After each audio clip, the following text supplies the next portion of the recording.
You must be getting tired of this stupid face. First of all, I've got a sore throat. Second of all, I wanted to make this video because I am a little bit behind on things, but I was just reading about this fallout between Slimebeast and MrCreepypasta, and I wanted to comment on it because I've thought about this issue before, and I also want people to know where I stand in terms of narrations. So the problem here is that Slimebeast, who is a very successful online horror writer, his stuff is really popular, some of it's very good, and he has a real fan base. His work has been narrated by MrCreepypasta, who I will call MCP from here on in because that's a bit of a mouthful.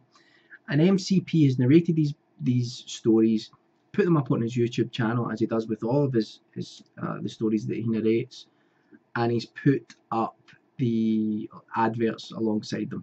So he's made money from them essentially.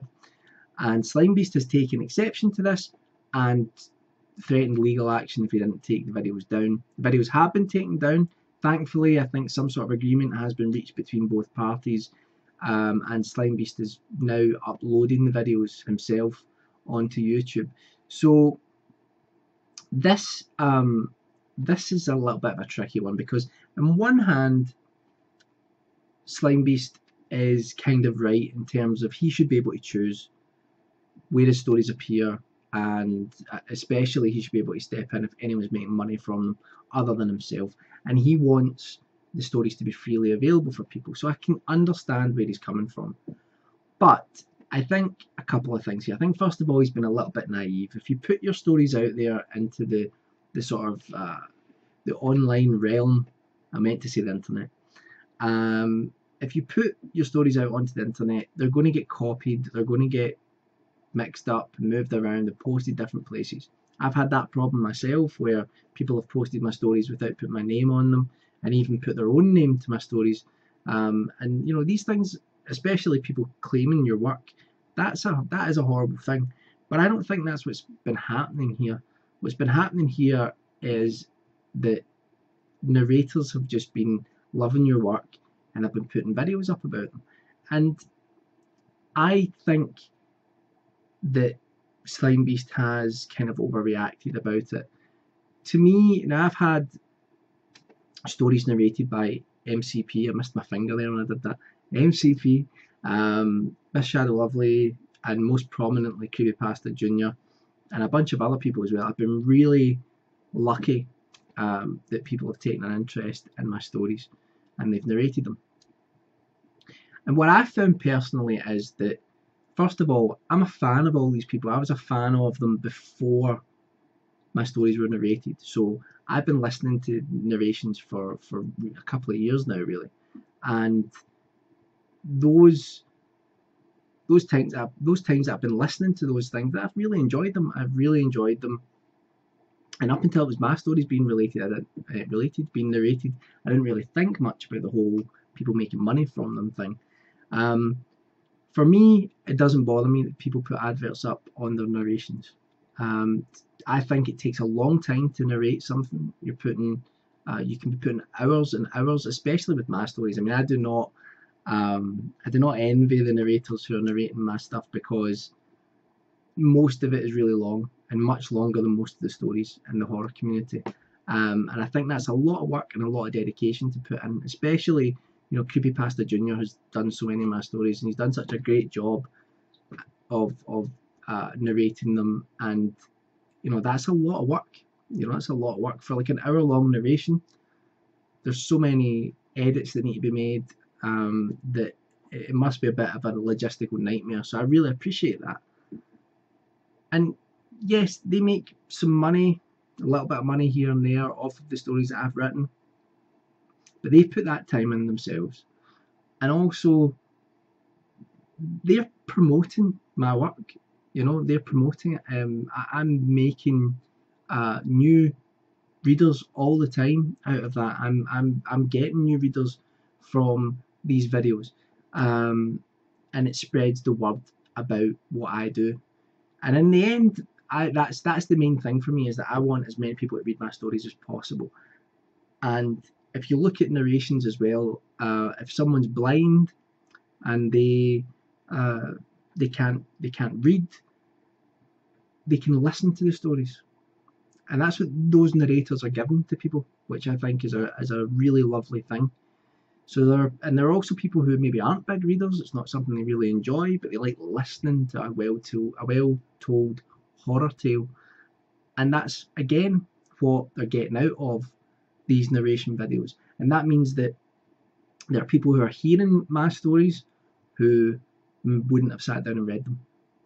They wouldn't have. And let's be honest, sometimes my stories are a bit hard to read in terms of, I get a little bit carried away with myself, get a little bit over elaborate. I'm able to take that criticism. That's one of my writing New Year's resolutions, by the way, to try and be less elaborate.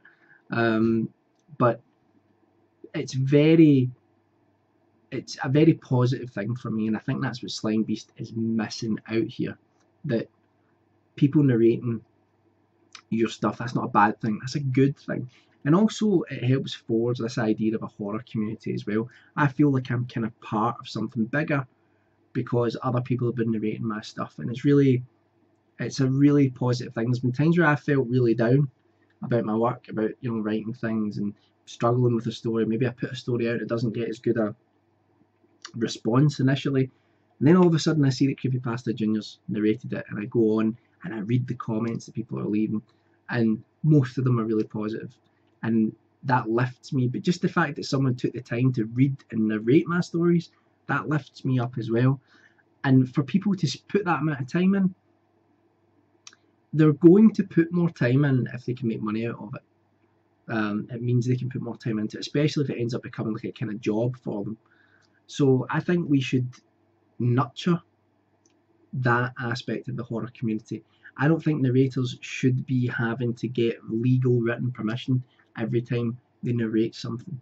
So this video is also my permission to anybody out there who wants to narrate my work.